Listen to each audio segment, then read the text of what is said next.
نحمدہ ونصلی علی رسولہ الکریم اما بعد فاعوذ باللہ من الشیطان الرجیم بسم اللہ الرحمن الرحیم۔ انشاءاللہ تعالیٰ آج سے ہم سورۃ الرحمن کا آغاز کر رہے ہیں اور انشاءاللہ ہم آیت نمبر 1 سے 16 تک تلاوت کریں گے۔ اس سے پہلے کچھ تمیدی اس کے بارے میں گفتگو ہے، تو پہلے اس کو پڑھ لیتے ہیں، شروع کرتے ہیں۔ بسم اللہ الرحمن الرحیم۔ اس صورت کو بعض حضرات نے مدنی قرار دیا ہے، تاہم صحیح یہی ہے کہ یہ مکی ہے۔ فتح القدیر۔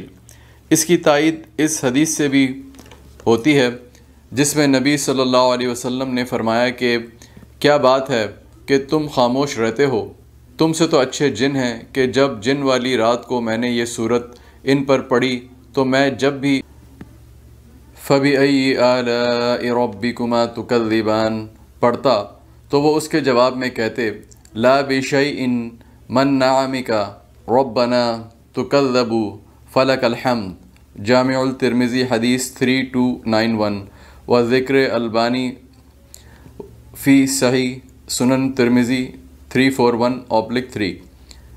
اے اللہ، ہم تیری کسی بھی نعمت کی تکذیب نہیں کرتے، تمام تعریفیں تیرے ہی لیے ہیں۔ اس سے بعض علماء نے استدلال کیا ہے کہ مقتدی اور سامع کو یہ جواب دینا چاہیے، اور بعض علماء نے کہا ہے کہ چونکہ یہ واقعہ نماز کا نہیں ہے اس لیے نماز میں جواب دینے کی ضرورت نہیں ہے۔ واللہ اعلم۔ بسم اللہ الرحمن الرحیم۔ الرحمن علم القرآن۔ رحمان نے قرآن سکھایا۔ تفسیر۔ کہتے ہیں کہ یہ اہل مکہ کے جواب میں ہے جو کہتے تھے کہ یہ قرآن محمد صلی اللہ علیہ وسلم کو کوئی انسان سکھاتا ہے۔ بعض کہتے ہیں کہ ان کے اس قول کے جواب میں ہے کہ رحمان کیا ہے، قرآن سکھانے کا مطلب ہے اسے آسان کر دیا، یا اللہ نے اپنے پیغمبر کو سکھایا اور پیغمبر نے امت کو سکھایا۔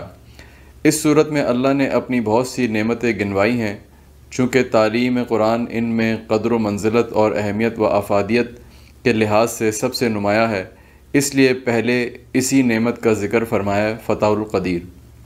خلق الانسان۔ اسی نے انسان کو پیدا کیا۔ تفسیر۔ یعنی یہ بندر وغیرہ جانوروں سے ترقی کرتے کرتے انسان نہیں بن گئے ہیں جیسا کہ ڈارون کا فلسفہ ارتقاء ہے، بلکہ انسان کو اسی شکل و صورت میں اللہ نے پیدا فرمایا ہے جو جانوروں سے الگ ایک مستقل مخلوق ہے۔ انسان کا لفظ بطور جنس کے ہے۔ علمہ البیان۔ اور اسے بولنا سکھایا۔ تفسیر۔ اس بیان سے مراد ہر شخص کی اپنی مادری بولی ہے جو بغیر سیکھے از خود ہر شخص بول لیتا اور اس میں اپنے مافل ضمیر کا اظہار کر لیتا ہے، حتیٰ کہ وہ چھوٹا بچہ بھی بولتا ہے جس کو کسی بات کا علم اور شعور نہیں ہوتا۔ یہ اس تعلیم الہی کا نتیجہ ہے جس کا ذکر اس آیت میں ہے۔ الشمس والقمر بحسبان۔ آفتاب اور مہتاب مقررہ حساب سے ہیں۔ تفسیر۔ یعنی اللہ کے ٹھہرائے ہوئے حساب سے اپنی اپنی منزلوں پر روا دوا رہتے ہیں، ان سے تجاوز نہیں کرتے۔ النجم والشجر یسجدان۔ اور بیلیں اور درخت دونوں سجدہ کرتے ہیں۔ تفسیر۔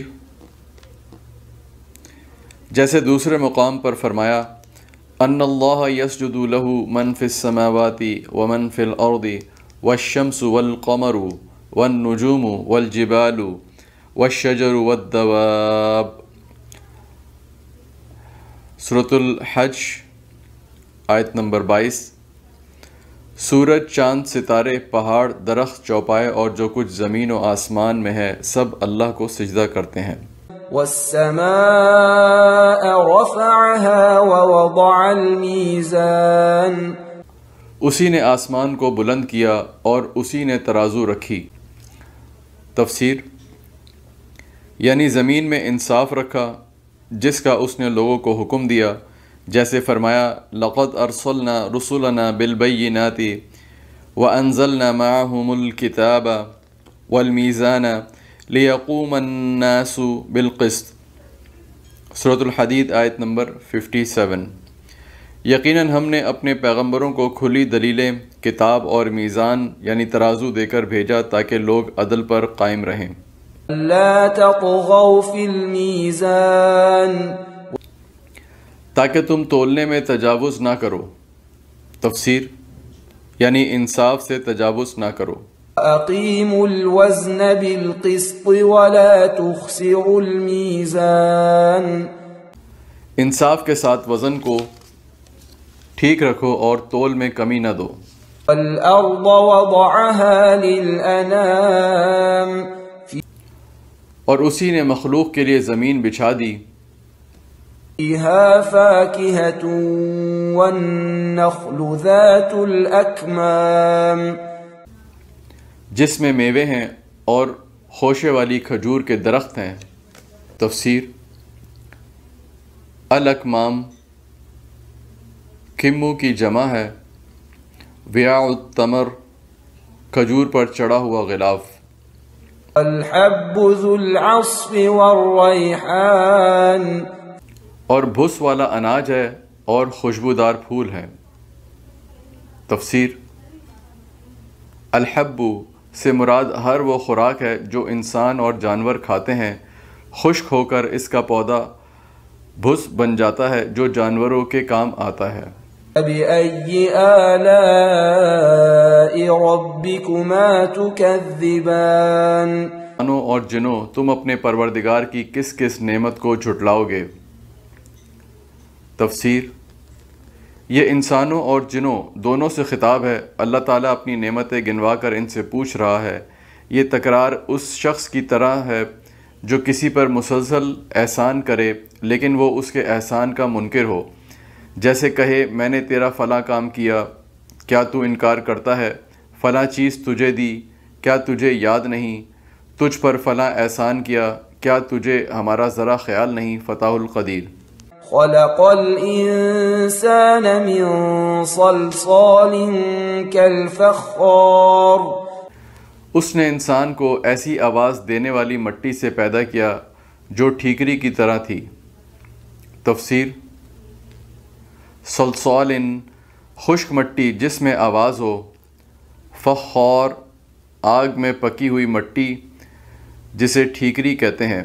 اس انسان سے مراد حضرت آدم علیہ السلام ہیں جن کا پہلے مٹی سے پتلا بنایا گیا، پھر اس میں اللہ نے روح پھونکی، پھر حضرت آدم علیہ السلام کی بائیں پسلی سے حوا کو پیدا فرمایا اور پھر ان دونوں سے نسل انسانی چلی۔ وَخَلَقَ الْجَانَّ مِن مَّارِجٍ مِّن نَّارٍ اور جنات کو آگ کے شعلے سے پیدا کیا۔ تفسیر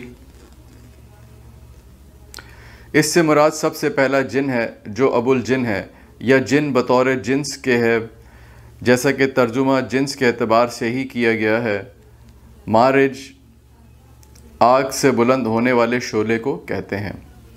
فَبِأَيِّ آلَاءِ رَبِّكُمَا تُكَذِّبَانِ پس تم اپنے رب کی کس کس نعمت کو جھٹلاؤ گے؟ تفسیر یعنی تمہاری یہ پیدائش بھی اور تم سے مزید نسلوں کی تخلیق و افزائش یہ اللہ کی نعمتوں میں سے ہیں، کیا تم اس نعمت کا انکار کرو گے؟ اللہ رب العزت سے دعا ہے کہ جو کچھ ہم نے پڑھا اور سنا اس پر ہمیں عمل کرنے کی توفیق اور دوسروں تک اس کو پہنچانے کی توفیق عطا فرمائے۔ صدق اللہ العظیم۔